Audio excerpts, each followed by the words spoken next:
চেষ্টা করবেন শুদ্ধ করে পড়তে। তবে নিরাশ হবার কোনো কারণ নেই। মানে এই নয় যে হুজুর আজকে বলে গেলেন মাদানী সাহেব, তাহলে কাল তো আমার কোরআন ভুল হয়, তাহলে আজ থেকে আমি আর কোরআন পড়বো না। চেষ্টা করবেন। আল্লাহ নবী বলেছেন মুহাম্মদ সাল্লাল্লাহু আলাইহি ওয়াসাল্লাম, যারা কোরআন পড়ে আর কোরআন পড়াতে পারদর্শী হয় তারা সম্মানিত ফেরেশতাদের সাথে কালকে কিয়ামতের দিনে হাসরে থাকবে ইনশাআল্লাহ তাআলা। আর যারা কোরআন পড়ে, কোরআন পড়তে কষ্ট হয়, মানে পাচ্ছে না, তাও কুতিয়ে কুতিয়ে পড়ছে, ফালাহু আজরান, তার ডবল সওয়াব পায়। নিয়তের ওপরে সবকিছু, কিন্তু চেষ্টা করতে হবে। পারছি না বলে ছেড়ে দিলে হবে না। ভাইরা, আমি বলতেই চাইছিলাম, মহান আল্লাহ রাব্বুল আলামিন যখন অতীত শব্দকে ব্যবহার করেন, যেটা আগামীতে হবে, তার মানে হচ্ছে সেটা হবেই, তাতে কোনো সন্দেহ নাই। রাদিয়াল্লাহু আনহুম, আল্লাহ তাদের প্রতি সন্তুষ্ট হয়ে গেছে। সুবহানাল্লাহ। কোটি কোটি বান্দাদের মধ্যে হতে যদি মহান আল্লাহ রাব্বুল আলামিন তার কিছু বান্দাদেরকে বেছে নিয়ে বলেন আমি আল্লাহ তাদের প্রতি সন্তুষ্ট হয়ে গেছি, তাহলে তারা কারা? আল্লাহ কে? কত মহান, কত বিশাল, কত তার মাহাত্ম্য, তার মাহাত্ম্যে ভরা তার সত্তা। সেই সত্তা যদি কিছু বান্দাদের সম্পর্কে বলে আমি তাদের প্রতি সন্তুষ্ট হয়ে গেছি, এত বড় কথা যা ভাষা দিয়ে সম্পূর্ণভাবে আপনাদের কাছে ফুটিয়ে তোলা সম্ভব নয়। রাদিয়াল্লাহু আনহুম, আল্লাহ তাদের প্রতি সন্তুষ্ট হয়ে গেছেন। ওয়ারাদু আন, এবং তারাও আল্লাহর প্রতি সন্তুষ্ট। কেন? ঘর নাই, বাড়ি নাই, বুঝতে পারলেন, বালিশ নাই, শোবার মতন জায়গা নাই, ছাদ নাই, পানি পড়ে, এত দুর্বিষহ অবস্থায়, পেটে খাবার নাই, তাদের উনুনে দুই মাস পর্যন্ত আগুন জ্বলত না, তারপরেও বলছেন ওয়ারাদু আনহু, আল্লাহ তারাও আল্লাহর প্রতি সন্তুষ্ট। আর আমাদের যদি একটুকু সামান্য কম পড়ে যায়, বলে আল্লাহ তুই আমাকেই দেখতে পেলি? হ্যাঁ, যত ঠেলা আমার কেন? আমি তো নামাজ পড়ি। যত বিপদ আমার কেন আমার মালের কম হয়ে গেল? যেন আমি কেন অর্থনৈতিক সংকীর্ণতায় ভুগছি? আমি সচ্ছল ছিলাম, ভালো ছিলাম, টাকা পয়সা সবই ছিল, বিত্ততাই ভরা ছিল, আজকে আমার অবস্থা কেন আল্লাহ? এরকম অভিযোগ উত্থাপন করে আল্লাহর কাছে। তাদের বাড়িতে কিচ্ছু ছিল না, পেটে খাবার থাকতো না, ক্ষুধার্ত অবস্থায় জীবন যাপন করতেন, তারপরেও রাদু আন, আল্লাহর প্রতি সন্তুষ্ট। রাদিয়াল্লাহু আনহু ওয়া রাদু আন ওয়া আ'আদ্দা লাহুম জান্নাতিন তাজরি তাহতাহাল আনহার খালিদিনা ফিহা। আল্লাহ রাব্বুল আলামিন তাদের জন্য এমন জান্নাত তৈরি করেছেন যার তলদেশে নদীমালা প্রবাহিত হবে, খালিদিনা ফিহা আবাদা, যেখানে তারা সব সময় থাকবে। যে জীবনের শুরু আছে আর কখনোই শেষ হবে না। 1 নম্বর আয়াত শেষ হয়ে গেল, যেখানে মহান আল্লাহ রাব্বুল আলামিন তাদের প্রতি সন্তুষ্ট হওয়ার ঘোষণা করে দিলেন। আর একটি আয়াতে বলছেন লা তাজিদু কওমান ইউমিনুনা বিল্লাহি ওয়াল ইয়াউমিল আখির ইউআদ্দুনা মান হাদ্দাল্লাহ ওয়া রাসূলা ওয়ালাউ কানা আবাআহুম আও আবনাআহুম আও ইখওয়ানাহুম আও আশীরাতাহুম উলাইকা কাতাবা ফি কুলুবিহিমুল ঈমান ওয়া আইয়াদাহুম বিরূহিম মিন ওয়া ইউদখিলুহুম জান্নাতিন তাজরি মিন তাহতিহাল আনহারু খালিদিনা ফিহা রাদিয়াল্লাহু আনহুম ওয়া রাদু আন উলাইকা হিজবুল্লাহ আলা ইন্না হিজবাল্লাহি হুমুল মুফলিহুন। এখানে আল্লাহ রাব্বুল আলামিন তাদেরকে তাদের বিশেষ দল হিসেবে গণ্য করেছেন। তিনি বলছেন শোনো, এমন সম্প্রদায় যারা আল্লাহকে বিশ্বাস করে, ওয়াল ইয়াউমিল আখির, কিয়ামতকে বিশ্বাস করে, এই সম্প্রদায়কে তোমরা দেখবে না ইউআদ্দুন, যে তারা ভালোবাসা পোষণ করে, তারা বন্ধুত্ব পোষণ করে এমন লোকদের সাথে, হাদ্দাল্লাহ ওয়া রাসূলা, যারা আল্লাহ এবং তার রাসূলের সাথে শত্রুতা পোষণ করে, তারা ওদের সাথে কোনো বন্ধুত্ব রাখে না। যারা আল্লাহর দুশমন তাদের সাথে বন্ধুত্ব রাখা যাবে? যারা আল্লাহর দুশমন তাদের সাথে সম্পর্ক রাখা যাবে? আরে যারা নামাজ পড়ে না তাদের সাথেও সম্পর্ক রাখা যায় না। কিন্তু আমরা পড়ি কিছু সমস্যায়, কাকে বাদ দিব? 4 ভাইয়ের মধ্যে আমি তো একা নামাজ পড়ি, ক ভাইকে বাদ দিব? হ্যাঁ, বোনের বিয়ে দিয়েছি এক জায়গাতে, বোনাইও নামাজ পড়ে না, কাকে বাদ দিব? বুঝতে পারলেন? এই তো সমস্যা আমাদের, বাদ দিব কাকে? মৌলভী সাহেব বলছে বেনামাজির ঘরে দাওয়াত, কে বলে পানি খাবো না, তো খাবি কোথা? হ্যাঁ, 99% তো নামাজ পড়ে না, 1% নামাজ পড়তে ভাতা দিবে কে, তোকে বেতন দিবে কে? বলছে বাবা উপায় নাই, খেতে হবে। বলছে বেনামাজির জানাজা পড়াবো না, তা পড়াবি কার? গায়ের লোক বলবে পড়াবি কার? সবাই তো বেনামাজি। তো ভাইরা আমার কত সমস্যা আমাদের এখানে। বেনামাজি পর্যন্ত কাফের যদি সৌদি আরব যদি হয় একেবারে পাকা ফতোয়া, ওদের কোনো চিন্তা নাই। বেনামাজি কাফের, ইদামাত লা ইউগাসসাল ওয়ালা ইউদফান ফি মাকাবিরিল মুসলিমিন, করা ফতোয়া। বেনামাজি যদি হয়, ভাই হোক বোন হোক বাবা যেই হোক না কেন, তারা বলে দেয় কাফের। লা ইউগাসসাল, তার গোসলও দেওয়া হবে না। ওয়ালা ইউদফান ফি মাকাবিরিল মুসলিমিন, এবং সাধারণ মুসলিমদের কবরস্থলে তাকে দাফন করা। এটা হচ্ছে সৌদি আরবে। শুধু ফতোয়া না, ওখানে এই আমলও আছে, বুঝতে পারলেন? তবে এই আমলে তাদের প্রয়োজন হয় না, কারণ বেনামাজি পাওয়া যাবে না, বুঝতে পারলেন? ভালো মানুষ মন্দ মানুষ সবই সেখানে আছে, তারা কেউ আল্লাহর ফেরেশতা নয়, কিন্তু তাদের গুণ হচ্ছে রাস্তা চলে যাবে, আজানের সময় হয়ে গেছে, আমাদের সময় হয়ে গেছে, গাড়িটাকে রাস্তা ধারে দাঁড় করিয়ে দিয়ে বিবি বাচ্চা সব নেমে একটা কার্পেট বিছিয়ে দিবে কিংবা বালু দিয়ে আল্লাহু আকবার বলে নামাজ শুরু করে দিবে। এই হচ্ছে তাদের গুণ। ভালো মন্দ সবই আছে তাদের মধ্যে, ফেরেশতা নয় তারা, ভালো মন্দ মানুষ তারাও, কিন্তু নামাজ পড়বে তারা, যাকাত দিবে তারা। কারণ যাকাত না দিলে ব্যবসা বন্ধ হয়ে যাবে, লাইসেন্স আর রিনিউ হবে না। লাইসেন্স রিনিউ করার আগে বাদশার বিশেষ মহলে বিভাগে গিয়ে তাকে তার যাকাতের হিসাবটা দেখাতে হবে, সেখান থেকে ভাউচার এনে বুঝাই দিতে হবে জাওয়াজাতকে পাসপোর্ট অফিসে, যেখানে লাইসেন্স রিনিউ হয়, যে আমি সারা বছরকে যাকাত আদায় করে দিয়েছি। বাই ফোর্স বাউন্ড দিতেই হবে যাকাত। ইচ্ছা হলে দিব, ইচ্ছা হলে দিব না। যখন আমাদের অবস্থা বর্তমানে ভাইরা আমার, মৌলী সাহেব আপনার দরজার কাছে আসে, অনেকক্ষণ দাঁড়িয়ে থাকে, ভাত টাত খেয়ে আরাম ঠারাম করিয়ে বিচারা দাঁড়িয়ে আছে দরজার মধ্যে, তারপরে আরামে বের হয়ে আসবেন। হ্যাঁ মৌলী সাহেব কি বলছিলাম, কিছু কইছিলেন নাকি? বুঝতে পারলেন? অনেকক্ষণ থেকে মৌলী সাহেব দাঁড়িয়ে আছে। জানেন মৌলী সাহেবকে খুব তাড়াতাড়ি একটা দিন এমন আসছে, দেখবেন আপনার দরজার কাছে কেউ আসবে না। জানি না আপনাদের এখানকার এলাকার খবর কি। আমার পিচকুড়ি গ্রামের এলাকার আমি বলছি, আমি মাত্র আর 1 সপ্তাহ হলে বাড়ি এসেছি। 1 সপ্তাহের মধ্যে আমি দেখছি আমাদের বাড়িতে আর কোনো মেয়েরা ভিক্ষুকরা আসে না। অথচ আমি দেখতাম আগে এসে একদিনে না হলে 20টা 25টা করে মেয়ে আসতো, আর ঘরে ঢুকতো, চাল নিতে চলে যেত, চাল নিতে চলে যেত। আমার গ্রামে ভিক্ষুক শূন্য, ভিক্ষুক নেই, একদম নেই। এরকম অবস্থা আরও আসতে আছে যে মৌলী সাহেবরা কেউ আপনার দরজায় আসবে না, যাকাতের টাকা দেওয়ার আপনি লোক পাবেন না, সাদকা করার লোক পাবেন না। ওই মাদ্রাসায় গিয়ে আপনাদেরকে দাঁড়িয়ে থাকতো যে আমারটা লেন, আমারটা লেন, এরকম সময় খুব কাছাকাছি আসছে। আর এখন দরজায় আসছে আল্লাহর দয়া, আল্লাহর শুকরিয়া জ্ঞাপন করুন যে মৌলী সাহেব আপনার কাছে এসছে আপনার যাকাতের টাকাটা নেওয়ার জন্য, আপনার ধানের ওষুধ নেওয়ার জন্য। তারপরও তার সম্মান করা হয় না, ঠিক নিজের মতো করে বের হয়ে সালামের উত্তর পর্যন্ত দেয় না। তারপরে জোর করে বলে লেখেন, 2 টাকা লেখেন। আর কি করবেন, কত আর দিব, 2 টাকা লেখেন। মনে হলো কত দিয়ে দিলেন, 2 টাকা লেখেন। জানেন সৌদি আরবের মানুষের দান কোন করে করে? বাস্তব কথা শোনাচ্ছি, শুনেন। একজন বড় একজন দাতা আমাদের অফিসে এসছে, 1 টাকা 2 টাকা না, না হলে লক্ষাধিক রিয়াল দান করবে, সে চেক লিখে দিয়ে যায় আর কি। তো এসছে, অফিসে অপেক্ষা করছে, আমাকে বলছে আমাদেরকে ম্যানেজার কোথায়। তো ম্যানেজারকে ফোন করো, নম্বর দিলাম, ফোন করলো, বলে আমি আজকে আসতে পারবো না, তো কালকে আসবে, তুই আজকে যা কালকে আসবে। আমাদেরকে শুনে অবাক লাগলো, এতগুলো টাকা দিতে এসছে বেচারা, আর ম্যানেজার বলছে তুই যা কালকে আসবি। বুঝতে পারলেন? তারপরে যখন ম্যানেজার সহ সন্ধ্যেবেলায় বাড়ি ফিরলো, আমরা বললাম কি ব্যাপার, এতগুলো টাকা দিতে এসছিল বেচারা চেক লিখে, আর আপনি বললেন আজকে যা কালকে আসবি, আপনার কিছু গরজ নাই? দরকার কোথাকার, ও তো ওর জন্য এসছিল, আমার জন্য এসছিল নাকি? ওর নিজের লাভের জন্য এসেছিল। ওর আল্লাহর শুকরিয়া জ্ঞাপন করা দরকার যে আমি ওর টাকা নিয়ে দ্বীনের কাজে লাগাবো। তো ভাইরা আমার কথা হচ্ছে যে এখনো পর্যন্ত আল্লাহর শুকরিয়া জ্ঞাপন করেন যে আল্লাহ রব্বুল আলামিন আপনার বাড়িতে এখনো পর্যন্ত এমন লোকদেরকে পাঠাচ্ছেন যারা আপনার টাকাটা, যাকাতের টাকাটা আপনার বাড়ি থেকে নিয়ে যাচ্ছে।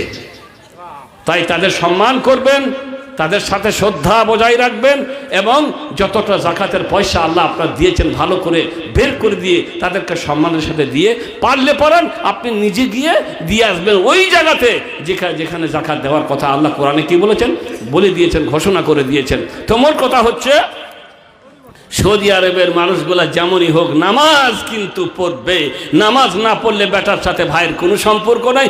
বাপ নিজেই বলবে লা ইউগাসসাল, ওর গোসল দেওয়া হবে না, ওর কাফন পরানো হবে না এবং ওকে মুসলমানদের কবরস্থানে দাফন করাও হবে না। এখন আমরা কাকে বাদ দিব?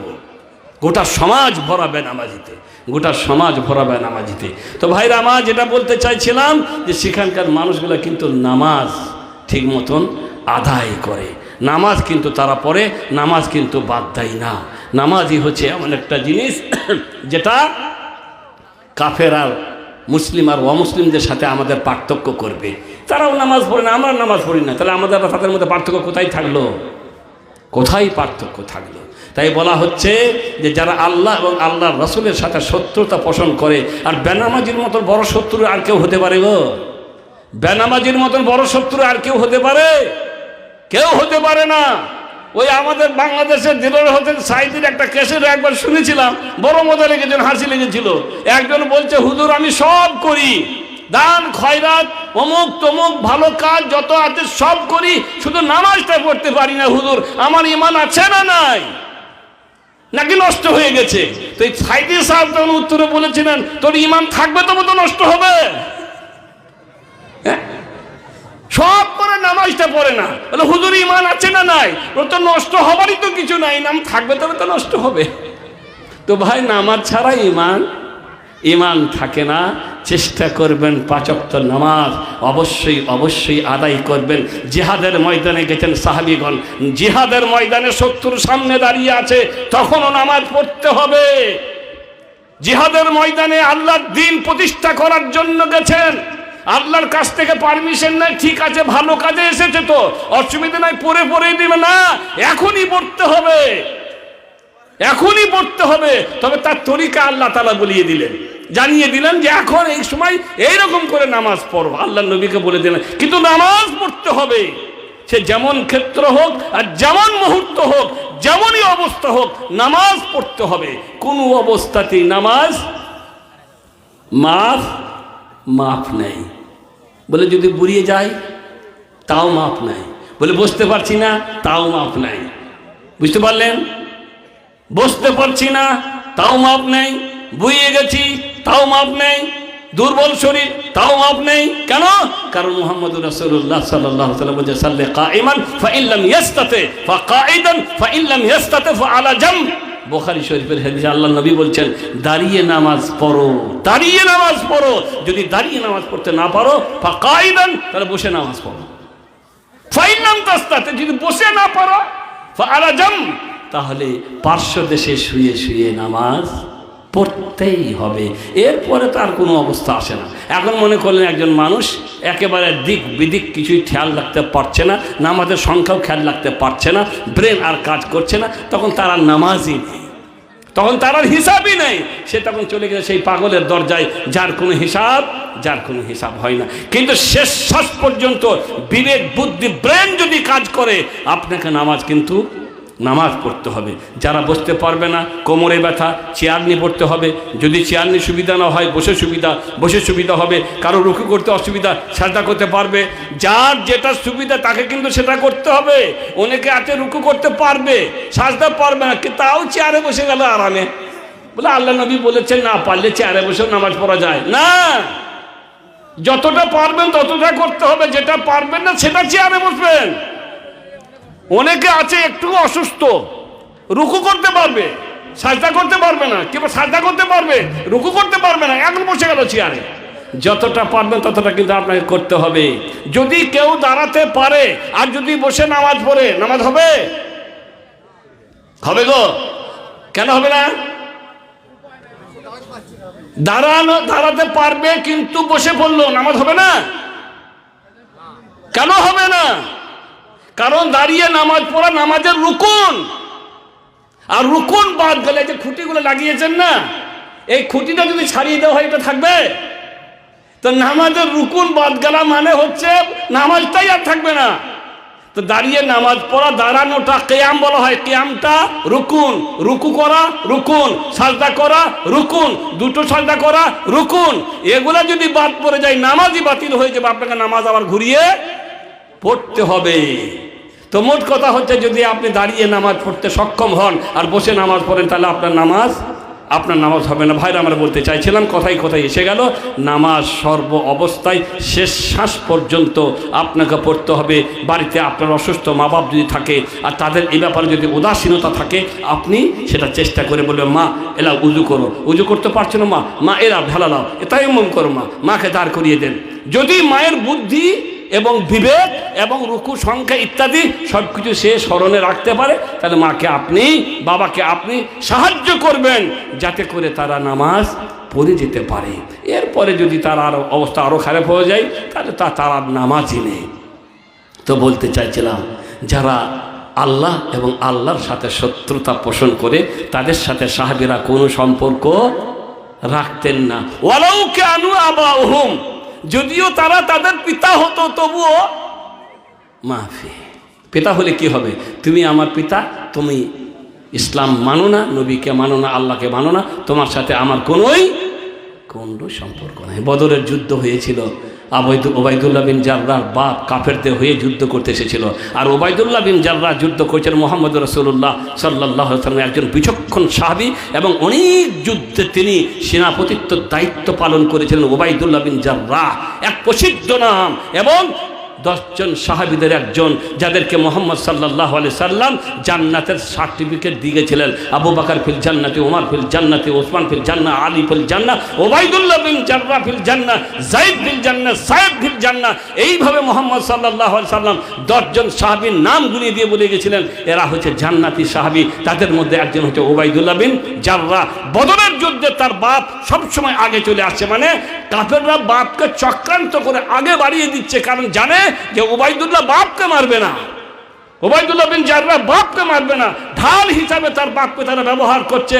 এক পর্যায়ে তখন ওবায়দুল্লাহ বিন জাররাহ বাপকেও হত্যা করে দিয়ে বললেন, বাপের সাথেও এখন আমার আর কোনো সম্পর্ক নাই, কারণ আমি হচ্ছি মুহাম্মদুর রাসূলুল্লাহ সাল্লাল্লাহু আলাইহি ওয়াসাল্লামের সহচর, তার সাহাবী। দিনের সাথে যার সম্পর্ক নাই, তাদের সাথে আমাদের কোনোই সম্পর্ক নেই। ওয়ালাউ কানা আবাউহুম আও আবনাহুম, যদিও তাদের সন্তানাদি হয়, আও ইখওয়ানুহুম, কিংবা তাদের ভাই হয়, ভাইয়ের সাথে ভাইয়ের কোনো সম্পর্ক থাকতো না যদি ভাই ইসলাম গ্রহণ না করত। আও আশিরাতুহুম, কিংবা যদি তাদের কোনো গোষ্ঠীর লোক হয়, তবুও তাদের সাথে তাদের কোনো সম্পর্ক থাকতো না। উলাইকা কাতাবা ফি কুলুবিহিমুল ঈমান, তারা এমন মানুষ ছিলেন, আল্লাহ বলছেন তারা এমন মানুষ যাদের অন্তরে আল্লাহ ঈমান ভরে দিয়েছিলেন, সুখ স্বাচ্ছন্দ্য ভরে দিয়েছিলেন। ও আইয়াদাহু বিরূহিম মিন, এবং তাদের ঈমানকে আল্লাহর পক্ষ থেকে সুদৃঢ় করে দিয়েছিলেন, মজবুত শক্ত করে দিয়েছিলেন। ওয়ায়ুদখিলুহুম জান্নাতিন তাজরি মিন তাহতিহাল আনহার, আর আল্লাহ রাব্বুল আলামিন তাদেরকে এমন জান্নাতে প্রবেশ করাবেন যার নিচে দিয়ে নদীমালা বয়ে যাবে। রাদিয়াল্লাহু আনহুম ওয়া রাদু আন, আল্লাহ তাদের প্রতি সন্তুষ্ট হয়ে গেছেন আর তারাও আল্লাহর প্রতি সন্তুষ্ট হয়ে গেছে। উলাইকা হিজবুল্লাহ, আর এরাই হচ্ছে আল্লাহর বিশেষ দল। সাহাবীরা হচ্ছে আল্লাহর বিশেষ দল। ওয়া হিজবুল্লাহি হুমুল মুফলিহুন, আর যারা আল্লাহর বিশেষ দল হবে তারাই কিয়ামতে সফলতা অর্জন করতে সক্ষম হবে। আমরা যদি নামাজি হয়, আমরা যদি দিনদার হয়, আমরা যদি সাহাবীদের আদর্শকে গ্রহণ করে চলি, আমরা হব আল্লাহর বিশেষ দল ইনশাআল্লাহ তাআলা। আমরাও হব আল্লাহর বিশেষ দল, যেহেতু আমরা অনুসরণ করেছি সাহাবীদের, নবী মুহাম্মদ সাল্লাল্লাহু আলাইহি সাল্লাম আদর্শকে গ্রহণ করেছি কার? সাহাবীদের। তো এই হচ্ছে সাহাবীদের গুণ, বৈশিষ্ট্য, মাহাত্ম্য, যার কথা তুলে ধরেছেন কে? আল্লাহ রাব্বুল আলামিন। এখানে সাধারণভাবে সমস্ত সাহাবীদেরকে আল্লাহ উল্লেখ করে দিয়েছেন, কিন্তু কোনো কোনো ক্ষেত্রে বিশেষ ত্যাগকারী, বিশেষ বলিদানদাতা, বিশেষ মুহূর্তে কিছু করেছেন তারা, তাদের কথা বিশেষ করে আল্লাহ উল্লেখ করে দিয়েছেন। যারা বিশেষ মুহূর্তে বিশেষ বলিদান দিয়েছেন, বিশেষ ত্যাগ করেছেন, তাদের কথা আলাদা করে উল্লেখ করে আল্লাহ বলছেন, লাকাদ রাদিয়াল্লাহু আনিল মুমিনিন ইদ ইউবাইউনাকা তাহতা আশ-শাজারা ফাআলিমা মা ফি কুলুবিহিম ফাআসকানাস সাকিনাতা আলাইহিম ওয়া আসাবাহুম ফাতহান কারীবা। এটা হচ্ছে বাইয়াতুর রিদওয়ানের ঘটনা। সুলহ হুদাইবিয়াতে আল্লাহর নবীর সাথে চুক্তি হলো, কাদের? কাফেরদের। চুক্তি হওয়ার আগে আল্লাহর নবী উসমান রাদিয়াল্লাহু তাআলা আনহুকে পাঠিয়ে দিয়েছিলেন কাফেরদের সাথে আলোচনা করার জন্য। একটু পরে খবর এলো কাফেররা হযরত উসমানকে হত্যা করে দিয়েছে। তখন রাসূল করিম সাল্লাল্লাহু আলাইহি ওয়াসাল্লাম সাহাবীদেরকে নিয়ে একটা গাছের নিচে বসলেন, নিয়ে বললেন যদি ঘটনা সত্য হয়, সত্যিই যদি ওরা উসমানকে হত্যা করে দিয়ে থাকে, তাহলে আমরা প্রতিশোধ গ্রহণ করব, লড়াই করব। লড়াই করার জন্য আমরা আসিনি ছিলাম, উমরা করতে এসেছিলাম, কিন্তু ওরা আমাদেরকে লড়াই করতে বাধ্য করে দিবে যদি ঘটনা সত্য হয়। এখন তোমরা এসো, এই লড়াই আমার সাথে সাথ দেবে না দিবে না? সাথ দিবে না দিবে না? জীবন ও মরণের লড়াই। প্রস্তুতি গ্রহণ করেও যায়নি। প্রস্তুতি গ্রহণ করে গেলে তারা অস্ত্র শস্ত্র নিয়ে যেত, কিন্তু কোনো অস্ত্র ছিল না, কারণ তারা উমরা করতে গেছিলেন। তাও বললেন আল্লাহর ওপরে ভরসা করে আমরা লড়াই করবে, এসো তোমরা কি আছো। প্রায় 1400, কোনো তারিখে ইতিহাসে এসেছে 1500, মানে 1500 জন সাহাবী ছিলেন। তাদেরকে ডাক দিয়ে বললেন এসো আমার হাতে বায়াত করো, আমরা লড়াই করব। তো ভাই, বায়াত হয় শুধু দিন প্রতিষ্ঠা করার ক্ষেত্রে। একজন আমির যদি জিহাদের ডাক দেয়, জিহাদের প্রয়োজন হয়ে যায়, তখন সেই আমির যদি বলে আমাদেরকে জিহাদ করতে হবে, আমাদেরকে উঠে দাঁড়াতে হবে, তখন তার হাতে আমাদেরকে বায়াত করতে হয়। এটার নাম বায়াত। পীরদের হাতে বায়াত করা যায় না, বুঝতে পারলেন? পীরদের হাতে বায়াত করে মনে করবে যে আমাদের বেড়া পার হয়ে যাবে, পীর সাহেব আমাদেরকে পার করে, এইটা কখনো করবেন না। কারণ পার কেউ কাউকে করতে পারবে না ভাই, এই ভুল ধারণা মাথায় কখনো রাখবেন না। পার করবে আপনাকে আপনার আমল, আপনার চরিত্র, আপনার আখলাক, আপনার আদর্শ, আপনার কোরআনের তেলাওয়াত, আপনার রমজানের রোজা, আপনার যাকাত, আপনার সাদাকা, আপনার মা বাপদের সাথে উত্তম ব্যবহার, আত্মীয় স্বজনদের সাথে সুন্দর ব্যবহার, পাড়া প্রতিবেশীর সাথে আপনার নৈতিকতা, উত্তম চরিত্র আপনাকে জান্নাতে নিয়ে যাবে। কেউ কাউকে জান্নাতে নিয়ে যাবে না। এখন বলুন, আমার নবী মুহাম্মদ সাল্লাল্লাহু আলাইহি ওয়াসাল্লাম শুধু নবী না, মানবতার শ্রেষ্ঠ মানুষ, নবী সম্রাট, আল্লাহর জমিনের সবথেকে শ্রেষ্ঠতম আল্লাহর বান্দা। তিনি তার মেয়ে ফাতেমাকে বলছে, বেটি দুনিয়াতে যদি কিছু চাওয়ার থাকে আমার কাছে চেয়ে নাও, লা উগনি আনকে মিনাল্লাহি শাইআ। কাল কিয়ামতের মাঠে বেটি আমি তোমার হয়ে কিছুই করতে। কে বলছে, কাকে বলছে? চিন্তা করে, কে বলছে, কাকে বলছে? যে নবী জান্নাতে যাওয়ার আগে কেউ জান্নাতে যেতে পারবে না। আল্লাহর নবী বলছেন আতিল বাবাল জান্নাহ, আমি জান্নাতের দরজায় আসবো, ফাস্তাফতাহু, এবং জান্নাতের দরজায় আসতে করে করাঘাত করব, আওয়াজ দেব, ফায়াকুলু মিন, জান্নাতের ভিতর থেকে একজন দারওয়ান আওয়াজ দিয়ে বলবে কে? ফাআকুলু আনা মুহাম্মদ, আমি মুহাম্মদ। ফায়াকুল বিকা উমিরতু আল্লাহ আফতাহ বাবান লিআহাদিন গায়রাক, আমাকে আল্লাহ তাআলা এই নির্দেশ দিয়ে এখানে বসিয়ে দিয়েছেন যে তোমার পূর্বে কারোর জন্য জান্নাতের দরজা খোলা হবে না।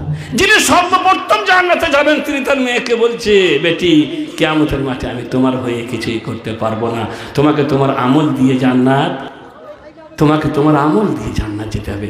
আর ফাতেমা রাদিয়াল্লাহু তাআলা আনহার মনে কখনোই এই গর্ব ছিল না। আমার আবার চিন্তা কিছেন, বাবা আমার নবী সম্রাট, হাত ধরেই চলে যাব আমি, কখনোই মনে করতেন না। বরং তিনি এমন আমল করেছিলেন, দুনিয়া থেকে যাবার আগে আমার নবীকে আল্লাহ তাআলা বলে দিলেন, তুই ফাতেমাকে শুনিয়ে দাও, আমি ওকে জান্নাতের সমস্ত নারীদের সর্দারিনী বানিয়ে দিয়েছি। সমস্ত নারীদের সর্দারিনী হবে জান্নাতের কে? ফাতেমা রাদিয়াল্লাহু তাআলা। কেন? নবীর কারণে? নবী তার মুহাম্মদ তার পিতা এই জন্য না, তার আমলের কারণে। জীবনে কোনোদিন তাহাজ্জুদের নামাজ বাদ দিত না।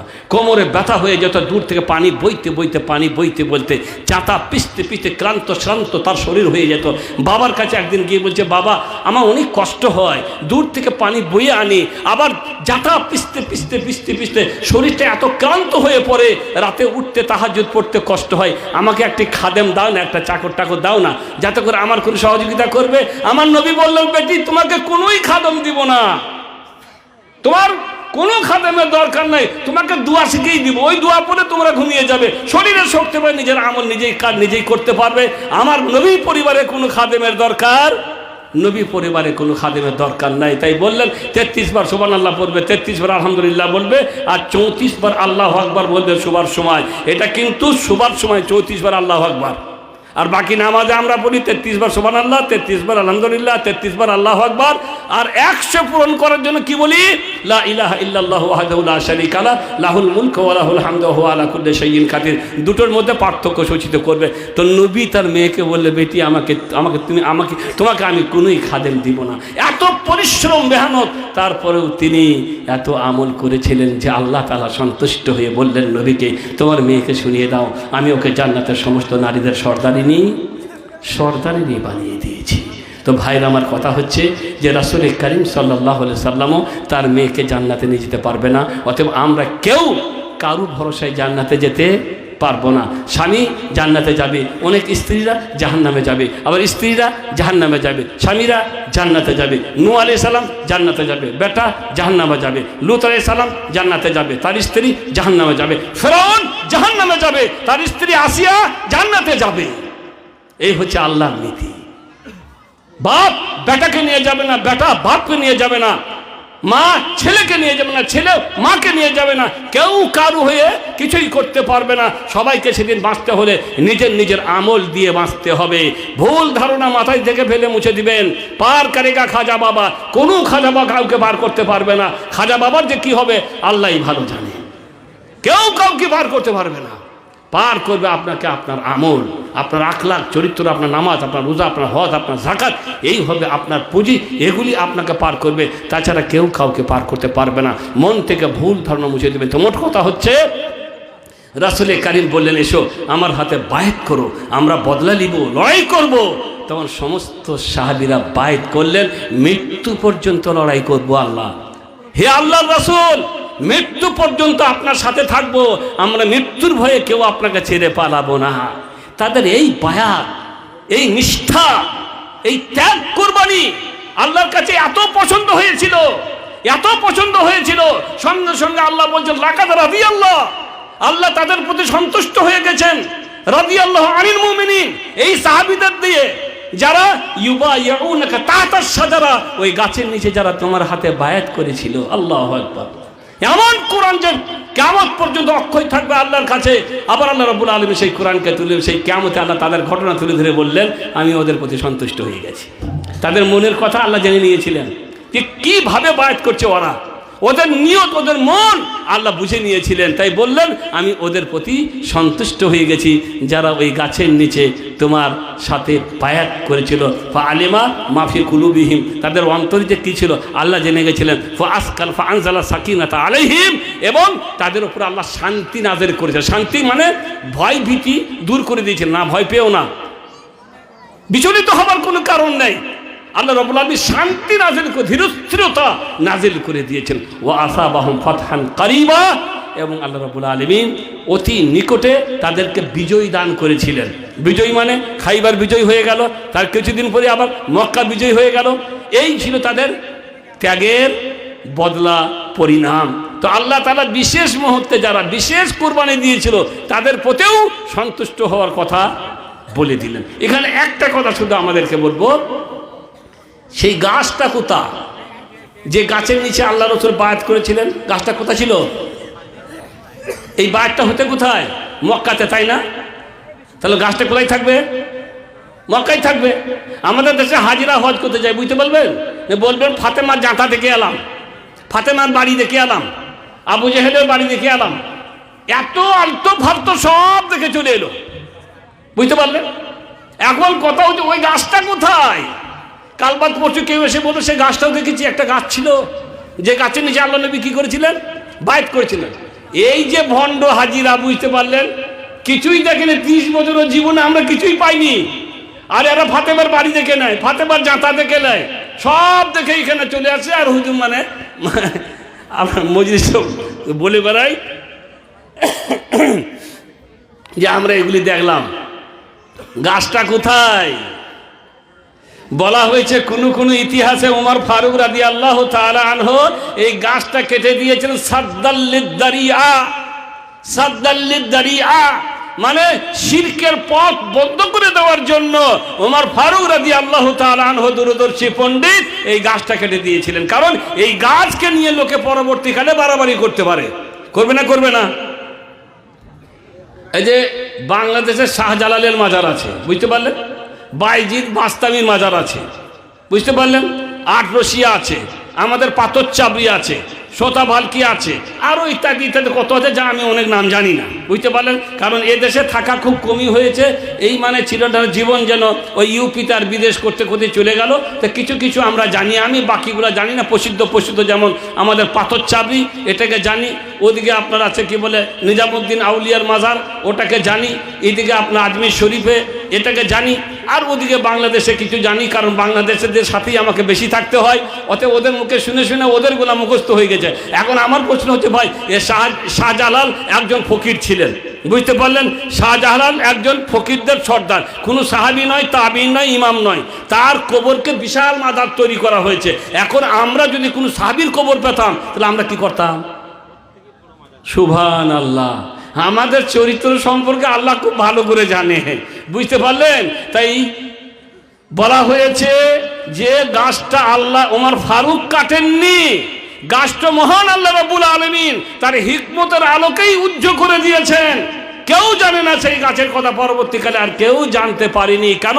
আব্দুর রহমান তারেক বিন আব্দুর রহমান বুখারী শরীফের হাদিসের মধ্যে আসছে, তিনি বলছেন ইনতালাকতু হাজ্জা, আমি হজ করতে গেলাম, ফারাআইতু কওমান ইউসাল্লুন, আমি দেখলাম কিছু লোককে একটা জায়গাতে একটা মসজিদে নামাজ পড়ছে। ফাকুলতু মা হাযাল মসজিদ, এটা কোন মসজিদ? ফাকালু হাযিহি শাজারা হাইসু বায়া রাসূলুল্লাহ সাল্লাল্লাহু আলাইহি সাল্লাম, এটা হচ্ছে ওই মসজিদ যেখানে একটা গাছ ছিল, যে গাছের নিচে আল্লাহ নবী বায়াত করেছিলেন, সেইখানে একটা মসজিদ তৈরি করা হয়েছে। আর সেই মসজিদে লোকে কি করছে? নামাজ পড়ছে। স্বাভাবিক কথা, কেউ হয়তো বানিয়েছিল মসজিদ, ভাবছে যেটাকে গাছ যারা আল্লাহ নবী যেখানে বায়াত করছে তার কি কম বরকত, তার কি কম ফজিলত, তার মাহাত্ম্য বৈশিষ্ট্য কি কম হতে পারে? তাই একটা মসজিদ তৈরি করে নিয়ে সেখানে নামাজ পড়তে শুরু করে দিয়েছে। ইনি বলছেন ফাআতাইতু সাঈদ ইবনে মুসাইয়্যিব, আমি তখন সাঈদ বিন মুসাইয়্যিবের কাছে গেলাম। তিনি হচ্ছে সাইয়্যিদুত তাবেঈন। সাঈদ বিন মুসাইয়্যিবকে বলা হয় সাইয়্যিদুত তাবেঈন, মানে তিনি সাহাবীদের যুগ পেয়েছেন, তিনি সাহাবীদের যুগ পেয়েছেন, অনেক সাহাবীদের তিনি সঙ্গ লাভ করেছেন এবং সাহাবীদের কাছ থেকে সঠিক সূত্র এবং আল্লাহর নবীর বাণীগুলিকে তিনি অনেক সংগ্রহ করেছেন। তাই ইনি বলছেন আমি সাঈদ বিন মুসাইয়্যিবের কাছে গেলাম, ফাআকবারতুহু, এবং এই কাণ্ড সম্পর্কে বললাম যে ওখানে একটা মসজিদ তৈরি হয়ে গেছে আর ওখানে নাকি সেই গাছটা ছিল, ওরা সেখানে নামাজ পড়ছে। তখন সাঈদ বিন মুসাইয়্যিব বলছেন আন্নাহু কা হাদাসানি আবি, আমার বাপ আমাকে বলেছে আন্নাহু কানাত মিম্মান বায়া রাসূলুল্লাহ সাল্লাল্লাহু আলাইহি সাল্লাম, আর আমার বাপ ওই লোকদের একজন যারা আল্লাহ নবীর সাথে ওই দিন ওই গাছের নিচে বায়াত করেছিলেন। আমার বাবা ওই লোকদের একজন যারা নবীর সাথে ওই দিন গাছের নিচে বায়াত করেছেন। তিনি বলছেন আমার বাপ বললেন যে আমরা খারাজ্জু আমাল মুস্তাকবাল, দ্বিতীয় বছরে যখন আমরা গেলাম নাসিনাহা, তখন সেই গাছটাকে আর খুঁজে পেলাম না। ফলাম নাকদির আলাইহা, অনেক চেষ্টা করলাম কিন্তু গাছের আর পাত্তা পাওয়া গেল না। ফাহাউলাই আসহাবু মুহাম্মাদিন লাম ইয়ালামুহা, এই নবীর সাহাবীরা ওই গাছ খুঁজে পায়নি ছিল। ওয়া আনতুম আলিমতুমুহা, আর তোমরা জেনে গেলে। ফা আনতুম আলাম, তোমরা কি ওই সাহাবীদের থেকে বেশি জানো? আরে যারা বায়াত করেছে ওরা খুঁজে পায়নি, বলেন দ্বিতীয় বছরে গিয়ে ওরা খুঁজে পায়নি, আর তোমরা কেমন করে খুঁজে পেয়ে গেলে আর ওখানে একটা মসজিদ তৈরি করে দিলে? তার মানে ওটা হচ্ছে একটা বিদাতের গঠন বা বিদাতির জায়গা। এখন নেই অবশ্য, সে তখন ছিল, তারপরে সব সৌদি সরকার সেগুলোকে ভেঙে চুরমার করে দিয়েছে। মোট কথা হচ্ছে তখন এরকম জায়গাগুলোতে জায়গাতে তারা একটা করে মসজিদ তৈরি করে নিয়েছিল। যেমন মনে করে যেখানে খন্দকের যুদ্ধ হয়েছিল সেখানে 7টা মসজিদ তৈরি হয়ে গেছিল, সেগুলোকে সৌদি সরকার ভেঙে চুরমার করে দিয়েছে। কারণ এগুলো তারা তৈরি করেছিল এই নাম দিয়ে, এখানে মা আয়েশা নামাজ পড়েছে, এখানে ওমর ফারুক নামাজ পড়েছে, এখানে অমুক নামাজ পড়েছে, এই করে করে বিদাতের একটা আখড়া তৈরি হয়ে গেছিল। তাই সেগুলাকে এখন আর একটাও রাখা হয়নি, সব মিটিয়ে দেওয়া হয়েছে চিহ্ন। তো মহান আল্লাহ রাব্বুল আলামিন দ্বিতীয় বছরই সাহাবীরা সেই গাছ খুঁজে পেলেন না। কেন পেলেন না? মানে আল্লাহ রাব্বুল আলামিন সেই গাছকে উজ্জ্বল করে দিয়েছেন যাতে করে মানুষ এই গাছকে নিয়ে বাড়াবাড়ি আর যদি গাছ থাকতো ওর পাতা নিয়ে আসতাম, ওর ছাল নিয়ে আসতাম, ওর মাটি নিয়ে আসতাম, কিচ্ছু বাদ দিতাম না, আর ওষুধ হিসাবে ব্যবহার করতাম। আমাদের হুজুরা তো বুঝতে পারলে জিতি পেত, তাহলে আমাদের হুজুরদের তো যে কত বড় ব্যবসা চলতো সে বলার শেষ নাই আর কি, বুঝতে পারলেন তো। সেই গাছের চিহ্ন আল্লাহ রাখেননি, মানুষ আল্লাহ হিকমতওয়ালা ভালো করে আল্লাহ জানেন আমাদের চরিত্র সম্পর্কে যে আমরা কি করতে পারি। আচ্ছা বলুন, নবীতে লক্ষাধিক নবী ও রসুল দুনিয়াতে এসেছেন, সবাই মারা গেছেন না? তাদের লাশ এই মাটিতে আসে না? কোথায়? একটা দুটো নবী না, লক্ষ লক্ষ নবী। কোথায় তাদের লাশ? কোথায় সাহাবীদের লাশ? শুধু সাহাবীদের লাশ সম্পর্কে জানি যে মসজিদের নববীর পাশে বাকি ও গারকাত, যাকে আমরা অনেকে জান্নাতুল বাকি বলি, যদিও জান্নাতুল বাকি শব্দ বলা ঠিক নয়, জান্নাত আল্লাহর কাছে, এটা হচ্ছে বাকি একটা কবরস্থান। সাহাবীদের লাশ সেখানে আছে, সেখানে আছে, আমাদের কাছে নেই। যদি সাহাবীদের লাশ আমরা পেতাম, আল্লাহু আকবার, কত বড় যে ব্যবসা বানাইতাম আমরা। কিন্তু আল্লাহ তাআলা সাহাবীদের লাশ, তাদের কবর এমন মানুষের হাতে দিয়েছেন যারা আল্লাহর জমিনে শিরকের মূলোৎপাটন করেছেন, সেখানে গাছতলা, তালতলা, আস্তানা, পীরতলা কোনো কিচ্ছু নেই, শুধু কাল আল্লাহ কাল রাসূল, আল্লাহ কি বলেছেন, রাসূল কি বলেছেন, এছাড়া তাদের কোনো কিছু। নামাজ পড়ো, রোজা রাখো, হজ করো, যাকাত দাও, সওয়ালের রোজা রাখো, শবে বরাতের রোজা বলে কোনো কিছু নেই, আরাফার রোজা রাখো, মুহররমের রোজা রাখো, এই সব যা কোরআনে আছে, হাদিসে আছে, এগুলি মানো, বাকি সব আবিঝাবি বাদ দিয়ে দাও। তাদের কাছে কোনো আবিঝাবি নেই, তাই সেখানে কোনো কবর নিয়ে বাড়াবাড়ি করার কোনো সুযোগ নাই। ওখানে যারা আল্লাহ নবীর কবরে জিয়ারত করতে যায় তো ওরা চায় একটু ভালো করে দাঁড়িয়ে কিছু ছোঁয়াছুঁয়ি করব, কিন্তু সুযোগ নাই, বুঝতো। পুলিশ দাঁড়িয়ে থাকে, লাঠি বাড়ি মারে আর তাড়ায়, আর রাস্তায় একটু বেরিয়ে আসে আর গাল দায়ী বলে ওয়াহাবিদের জন্য কবরে একটু চুমা দিতেও পেলাম না, বুঝতে পারলেন তো ভাই। চুমা দিয়ে কী হবে? নবীকে ভালোবাসেন রে ভাই, ভালোবাসেন। নবীর ভালোবাসা কি? নামাজ পড়ছেন আপনি, আপনি নবীকে ভালোবাসেন। কোরআন পড়ছেন, আপনি নবীকে ভালোবাসেন। যাকাত দিচ্ছেন, আপনি নবীকে ভালোবাসেন। আপনি দিনের কাজ পালন করছেন, মানে আপনি নবীকে ভালোবাসেন। মুখে বলার দরকার নেই, আপনার কাজ বলে দিবে যে আপনি আল্লাহ রসুলকে কি করেন? ভালোবাসেন। এখন আপনি আপনার স্ত্রীকে ভালোবাসেন, মনে করলেন তার দিনে 7 বার করে শোনান আমি তোমাকে দারুণ ভালোবাসি, বুঝতে পারলেন? আর মাঠে গিয়ে কাজে মন বসে না, খালি তোমার কথা মনে পড়ে, আমি তোমাকে দারুণ ভালোবাসি, তোমাকে আমি দারুণ ভালোবাসি বলেই থাকেন। কিন্তু যখন বিবি টাকা চায়, এই টাকা তোমাকে সেই দিনে দিলাম না, মিজাজ খারাপ হয়ে গেল। বিচারের শাড়ি ছিঁড়ে গেছে, বিলাস ছিঁড়ে গেছে, আরো পরিপাটির জিনিসের দরকার, এইগুলো এনে দিবে না। এগুলো তো তখন বকিল কৃপণ, ভালোবাসাতে টাকা লাগে না, এইটা মুখে বারবার করে বলতে আছে। এটা বলার দরকার আছে? আপনি বিবিকে কিচ্ছু বলবেন না যে বিবি আমি আপনাকে ভালোবাসি, আমি তোমাকে ভালোবাসি না, কিচ্ছু বলার দরকার নাই। খালি অপ্রয়োজনের জিনিস সময় মতন দেন, কোনো কিছুর তার যেন অভাব না হয়। সে বুঝতে পারবে স্বামী আমাকে ভালোবাসে, 100% বিশ্বাস করবে স্বামী আমাকে ভালোবাসে। তার খেয়াল রাখুন, তার প্রয়োজনের খেয়াল রাখুন, তার দরকারের খেয়াল রাখুন, তার সব কিছুর খেয়াল রাখলে সে বিশ্বাস করবে যে আপনি তাকে ভালোবাসেন। অতএব মুখে বলার কোনো দরকার নাই, চুমা দিয়ে ভালোবাসার প্রদর্শন করার কোনো দরকার নেই। কোরআনে চুমা দিয়ে ভালোবাসার প্রদর্শন করতে হবে না। কোরআন পড়ুন, আল্লাহ জেনে যাবেন যে আপনি কোরআনকে ভালোবাসেন, আল্লাহকে ভালোবাসেন। তো ভাইরা, আমার কথা হচ্ছে যে ওই গাছটা আল্লাহ কি করেছেন? আল্লাহ মিটিয়ে দিয়েছেন। তো এখানে বিশেষ মুহূর্তে বিশেষ সাহাবীগণ বিশেষ ত্যাগ স্বীকার করার কারণে আল্লাহ তাআলা তাদের জন্য বললেন যে আমি তাদের প্রতি কি হয়ে গেছি? তাদের প্রতি সন্তুষ্ট হয়ে গেছি। বদরের যুদ্ধে যে সাহাবীগুলি গেছিলেন, বদরের যুদ্ধ হয়ে গেল, কাফেররা মারা গেল, অনেকে ধরা খেলো, মুসলিমরা জয়যুক্ত হয়ে গেল। মহান আল্লাহ রাব্বুল আলামিন আকাশ থেকে তাকে ইত্তালা আলা আহলে বদরিন ফাকালু ইফআলু মা শাইতুম কাদ গাফারতু লাকুম, ইফআলু মা শাইতুম কাদ গাফারতু লাকুম। আকাশ থেকে তাকিয়ে বদরবাসীকে বলল, মাত্র 300 জন সাহাবী ছিলেন, আল্লাহর প্রতি ঈমান, আল্লাহর প্রতি ভালোবাসা আর নবীর প্রতি ভালোবাসা নিয়ে তার জেহাদের ময়দানে চলে গেছেন। হাতে তরবারি ছিল না, পেটে ভাত ছিল না, কোমর বেঁকে যাচ্ছিল, শরীর খারাপ ছিল, অসুস্থ অবস্থা ছিল। মক্কা থেকে আগত সাহাবী, তারা শরীর ভালো চলছিল না, এমন অসুস্থ শরীর নিয়ে বদরের মাঠে উপস্থিত হয়ে গেছে। হাতে তরবারি পর্যন্ত নেই, শুধু একটা জিনিস তাদের মধ্যে ছিল, আল্লাহ এবং আল্লাহ রসুলের ভালোবাসা এবং দৃঢ় বিশ্বাস ও ঈমান। এই নিয়েই বদরের মাঠে হাজির হয়ে গেছে। লড়বে ইয়া রাসূলুল্লাহ, ভয়ের কিছু কারণ নাই, আল্লাহ আছেন, ইনশাআল্লাহ ইনশাআল্লাহ তাআলা আল্লাহর কাছে সাহায্য কামনা করুন। আপনি লড়াইয়ের জন্য আমরা আছি। মুহাম্মদ রাসূলুল্লাহ সাল্লাল্লাহু আলাইহি সাল্লাম আল্লাহর কাছে হাত তুলে দোয়া করতে লাগলেন, আল্লাহ গো এই লোকগুলি তোমার আর তোমার নবীর প্রতি ভালোবাসা নিয়ে ময়দানে চলে এসেছে, যাদের পেটে খাবার নেই, এদের কোমর সোজা হচ্ছে না পর্যন্ত, এদের হাতে তরবারি নেই, আল্লাহ গো তুমি যদি সাহায্য না করো তাহলে তোমার জমিনে আর তোমার ইবাদত করার মতন কেউ থাকবে না। আল্লাহ গো তোমার সাহায্যের উপরেই আমরা ভরসা করে বসে আছি এখানে। আল্লাহ সঙ্গে সঙ্গে জিবরাইল ফেরেশতাকে পাঠিয়ে দিল।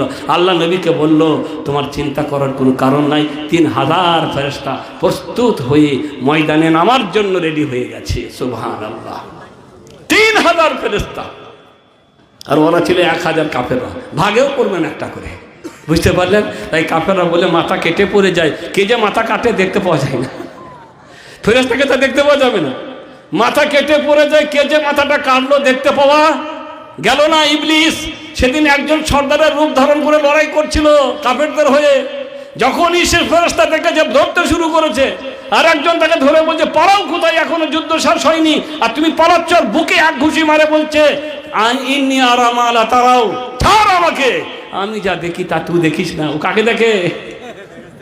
ও জিবরাইলকে দেখেছে। জিবরাইল সেদিন একটা সাদা ঘোড়া দিয়ে সওয়ার হয়ে যায় ময়দানে নেমে গেছিলেন, বদরের ময়দানে। তাই এই যে কোরবানি তাদের ছিল, মাত্র কজন সাহাবী সাহস করে আল্লাহর প্রতি ভালোবাসা আর তার প্রতি ঈমান নিয়ে যে ময়দানে চলে গেছিল, তাদের প্রতি এত সন্তুষ্ট আল্লাহ হয়েছিলেন, তাই তাদের দিকে তাকিয়ে বলেছিলেন ইফ আলু মা শি'তুম, যাও আজকের পর থেকে তোমরা যা ইচ্ছা তাই করো, কাদ গাফারতু লাকুম, আমি তোমাদেরকে মাফ করে দিলাম, যাও তোমাদের ইচ্ছা যা ইচ্ছা তাই করো, আমি তোমাদের কি করলাম, আমি তোমাদের মাফ করে দিলাম। তো ভাইরা, এরা হচ্ছে সেই দল যাদের প্রতি আল্লাহ সন্তুষ্ট হওয়ার স্বীকৃতি এবং ঘোষণা দিয়ে দিয়েছেন। যাদের প্রতি আল্লাহ সন্তুষ্ট হওয়ার ঘোষণা দিয়ে দেন, তারা বড় দরের, বড় সম্মানের, বড় শ্রদ্ধার, তাদেরকে শ্রদ্ধার নজরে এবং শ্রদ্ধার জবানেই ইয়াদ করতে হবে। তাদের ব্যাপারে কোনো কটূক্তি, কোনো মন্তব্য করা চলবে না। আর পরে আল্লাহ রাব্বুল আলামিন আর এক জায়গাতে তাদের গুণ তুলে ধরছেন যে দেখো তারা কেমন ছিল। মুহাম্মাদুর রাসূলুল্লাহ, মুহাম্মাদুর রাসূলুল্লাহ ওয়াল্লাযীনা আমানু আশিদ্দাউ আলাল কুফফার রুহামাউ বাইনাহুম তারাহুম রুকআন সুজ্জাদান ইয়াবতাগুনা ফাদলান মিনাল্লাহি ওয়া রিদওয়ানা সীমাহুম ফি উজুহিহিম মিন আসারিস সুজুদ যালিকা মাসালুহুম ফিত তাওরাহ ওয়া মাসালুহুম ফিল ইনজিল কাযারইন আখরাজা শাতআহু ফাআযারাহু ফাস্তাগলাযা ফাস্তাওয়া আলা সুকিহি ইউজিবু যুররাআ লিয়াগীযা বিহিমুল কুফফার ওয়াদাল্লাহু আল্লাযীনা আমানু ওয়া আমিলুস সালিহাতি মিনহুম মাগফিরাতান ওয়া আজরান আযীমা। এখানে আল্লাহ বলছেন মুহাম্মদ আর তার সাথীরা এমন আশিদ্দাউ আলাল কুফফার, যখন অমুসলিমদের সামনে দাঁড়ায় অনেক কঠোর, মানে এমন সাহাবীদের গুণ ছিল, যখন অমুসলিম সামনে দাঁড়াতো তখন তাদের আজীব মানুষ হয়ে যেত, কঠোর। রুহামা বাইনাহুম, কিন্তু পরস্পর তারা অতি দয়াশীল, অতি দয়াবান ছিল পরস্পর। সাহাবীর সাথে দয়া দাক্ষিণ্যতা প্রদর্শন করতেন, তাদের মধ্যে হিংসা বিবাদ কিন্না কোনো কিচ্ছু ছিল না। সাহাবীদের মাঝে পরস্পরের কোনো হিংসা ছিল না, কোনো বিবাদ ছিল না, একে অপরের প্রতি তারা দয়া প্রদর্শন করত।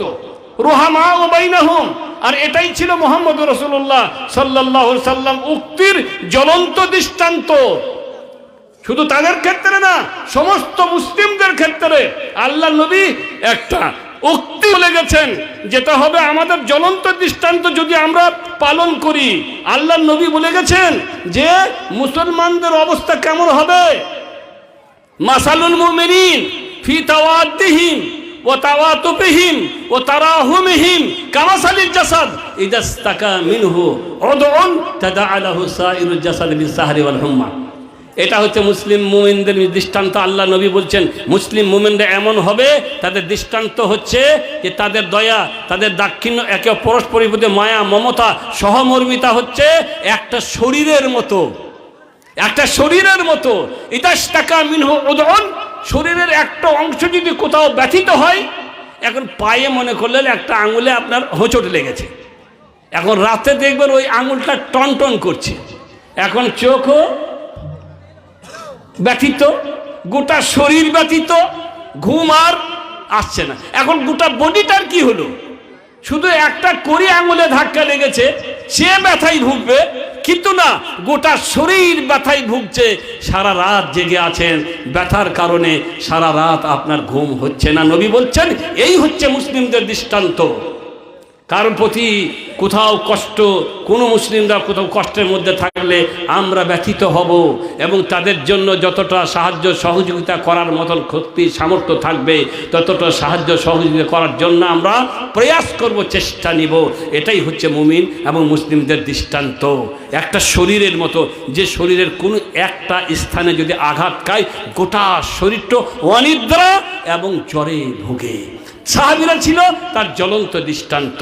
বাইনাহুম, তারা ছিল রোহামা ও বাইনাহুম তারাহুম, তাদের গুণ দেখবে। রুকআন, কখনো রুকু করছে, সুজ্জাদা, কখনো সাজদা করছে। রুকআন সুজ্জাদান ইয়াবতাগুনা ফাদলাম মিনাল্লাহি ওয়া রিদওয়ানা। এই রুকু কেন করছে? ইয়াবতাগুনা ইয়ালতামিসুনা বিরুকুইহিম ওয়া সুজুদিহিম ওয়া শিদ্দাতিহিম ওয়া রাহমাতিহিম বাইনাহুম রিদওয়ানাম মিনাল্লাহ। তারা রুকুর মাধ্যমে, সাজদার মাধ্যমে, কাফেরদের প্রতি কঠোর হওয়ার মাধ্যমে, একে অপরের প্রতি দয়া দাক্ষিণ্যতা প্রদর্শন করার মাধ্যমে কি চাই? রিদওয়ানাম মিনাল্লাহ। আল্লাহর কি চাই? আল্লাহর সন্তুষ্ট চাই। ইয়াবতাগুনা ফাদলাম মিনাল্লাহি ওয়া রিদওয়ানা সীমাহুম ফি ওজুহিহিম। তাদের দৃষ্টান্ত, তাদের নিদর্শন তাদের মুখমণ্ডলে দেখতে পাওয়া যাবে। শুধু তাদের না, যারাই নামাজ পড়বে তাদেরও দৃষ্টান্ত কোথায় পাওয়া যাবে?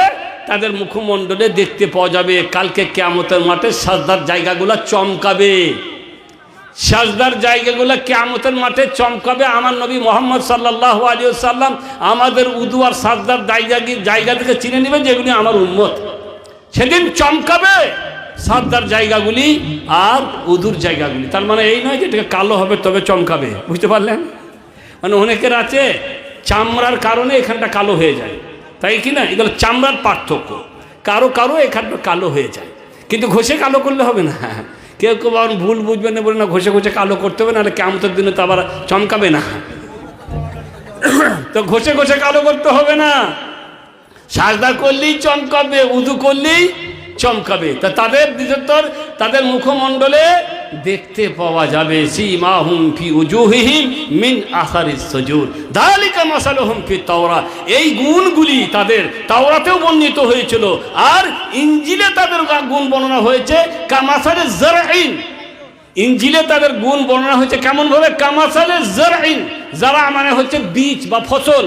যে ফসলের একটা দানা আপনি ফেলে আসেন, একটা ধান বা একটা গম, আর সেই ধানটা ফুটে বা গমটা ফুটে একটা অঙ্কুর বের হয়, একটা বীজ বের হয়, একটা ডান্ডা বের হয়, একটা ডান্ডা বের হয় প্রথমে। তারপরে কি হয়?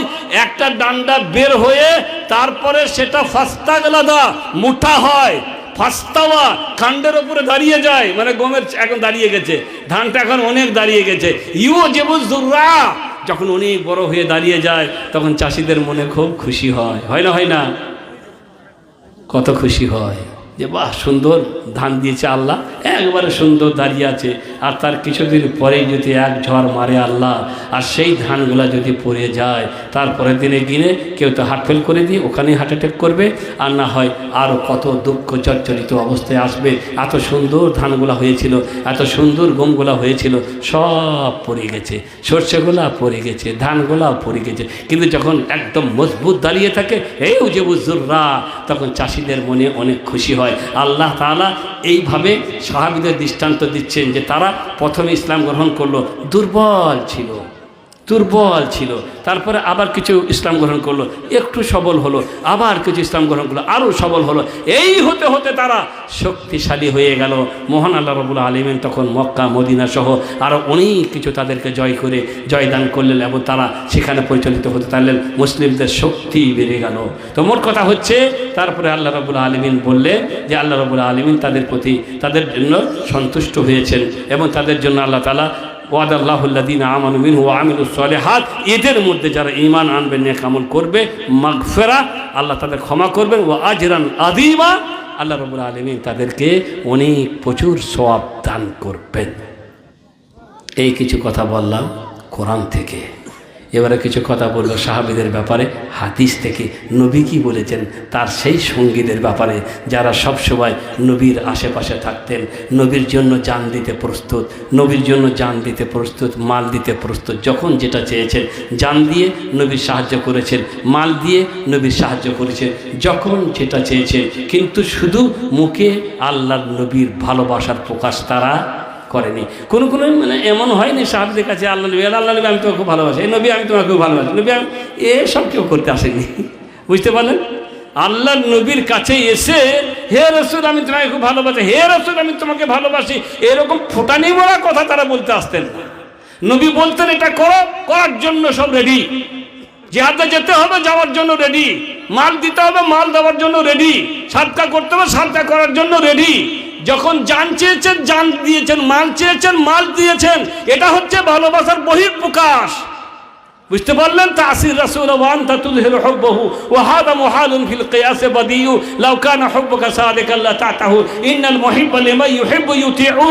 একজন আরবি কবি বলে তাসির রাসূল নাফরমানি করতে আছে, অবাধ্যতা করতে আছে, নবীর নাফরমানি নবীর অবাধ্যতা, ওয়া আনতা তুযহিরু হুব্বাহু, আর মুখে ফোঁটানি মেরে বলতো যে আমি নবীকে ভালোবাসি।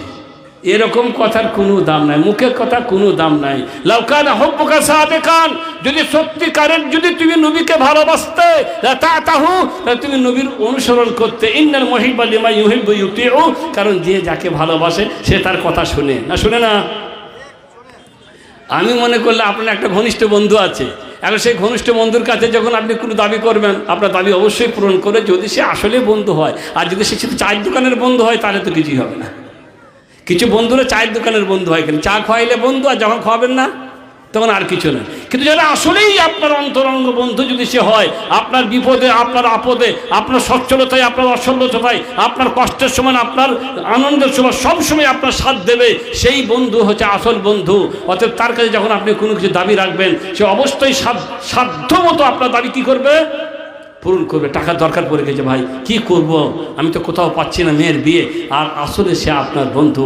ঠিক আছে, আমি দেখে চেষ্টা করে আমার দ্বারাই যতটা হবে আমি কিন্তু তোকে দিব, তুই চিন্তা করিস না। এরা হচ্ছে আসল বন্ধু।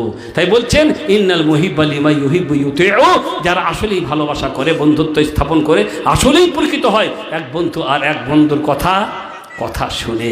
তাই নবীর নাফরমানি করবে আর বলবে যে আমি নবীকে ভালোবাসি না, এরকম ভালোবাসা পছন্দ সাহাবীরা করতেন না, বরং তারা কাজে দেখাতেন যে তারা নবীকে কি করেন, তারা নবীকে ভালোবাসেন।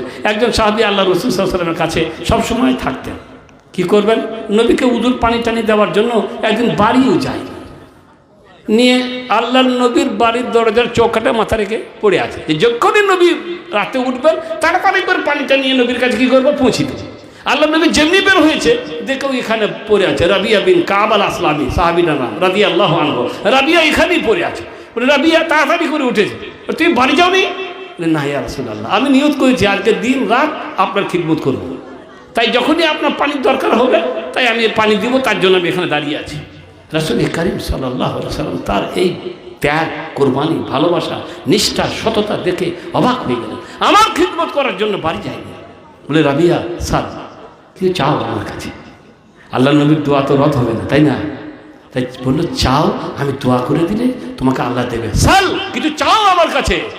রাবিয়া বলছেন দেন ইয়া রাসূলুল্লাহ মাযা আসআল, একটু সময় দেন, তাড়াহুড়ো করে কি চেয়ে বসবো তা ঠিক নয়, একটু সময় দেন, ভেবে নিতে পারি কি চাওয়া যায়।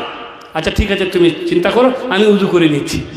আল্লাহ নবী উযু করতে লাগলেন, আর উনি চিন্তা ভাবনা করছেন। উযু করে আল্লাহ নবী বলছে হ্যাঁ রাবিয়া শেষ, তোমার চিন্তা হয়ে গেল? হ্যাঁ হয়ে গেছে। বলে কি চাও? বলে মুরাফাকাতুকা ফিল জান্নাহ, ইয়া রাসূলুল্লাহ আমি আপনার সাথে জান্নাতে থাকতে চাই, এইটা আমি চাই বাস। আল্লাহ নবী চুপ করে গেল। মান আমারাকা বিহাযা ইয়া রাবিয়া, এইটা চাওয়ার কথা তোমাকে কে শিখিয়ে দিল? বলে মা আমারানি বিহাযা ইন্না দুনিয়া ফানিয়াতুন মুনকাতিআ, আমি অনেক চিন্তা করে দেখলাম দুনিয়া যদি চাওয়া যায় একদিন দুনিয়াটা কি হয়ে যাবে, শেষই হয়ে যাবে। তাই এমন কিছু চাইলাম যার শুরু আছে শেষ নাই। আপনি এইটা দোয়া করে দেন আমার জন্য, আমার দুনিয়ার দরকার নেই। অথচ তারাই এমন ছিল যাদের বাড়িতে খাবার হতো না, যাদের শোয়ার জন্য একটা বালিশ হতো না, যাদের ছাদ ফুটো হয়ে পানি পড়তো। খেজুর পাতার ছাদ কেমন হবে বুঝতে পারছেন? এই ছাদ দিয়ে গরমের দিনে কোনো রকম করে জীবনযাপন করতো। নবী চেয়েছিলেন যে তার সচ্ছলতার জন্য আমার কাছে দোয়া করে আমি আল্লাহকে বলবো, আল্লাহকে তুমি ওর মালে বরকত দাও। আল্লাহর নবী মুহাম্মদ সাল্লাল্লাহু আলাইহি সাল্লাম হযরত আনাসের জন্য দোয়া করে বলেছেন, আল্লাহ গো বারিক লাহু ফি মালিহি ওয়া উমরিহি ওয়া আওলাদিহি, আল্লাহ গো হযরত আনাস রাদিয়াল্লাহু তাআলা আনহুর মালে বরকত দাও, তার বয়সে বরকত দাও এবং তার সন্তান সন্ততিতে বরকত দাও। আল্লাহর নবীর দোয়ার কারণে তার বরকত হয়েছিল এত, তার খেজুরের বাগানে বছরে দুবার করে খেজুর হতো, অথচ খেজুরের বাগানে একবারই কি হয়, একবারই খেজুর হয়। নবীর দুয়ার কারণে তার বাগানে দুবার করে খেজুর হতো। 120 জন তার সন্তানাদি ছিল, 120 বছর তিনি বয়স পেয়েছিলেন। কার দোয়ার কারণে? নবী মুহাম্মদুর রাসূলুল্লাহ সাল্লাল্লাহু আলাইহি ওয়াসাল্লাম দোয়ার কারণে। নবী এটাই চেয়েছিলেন, এর জন্য দোয়া করে দেও। কেউ চাইলো কি? মুরাফাকাতুকা ফিল জান্নাহ।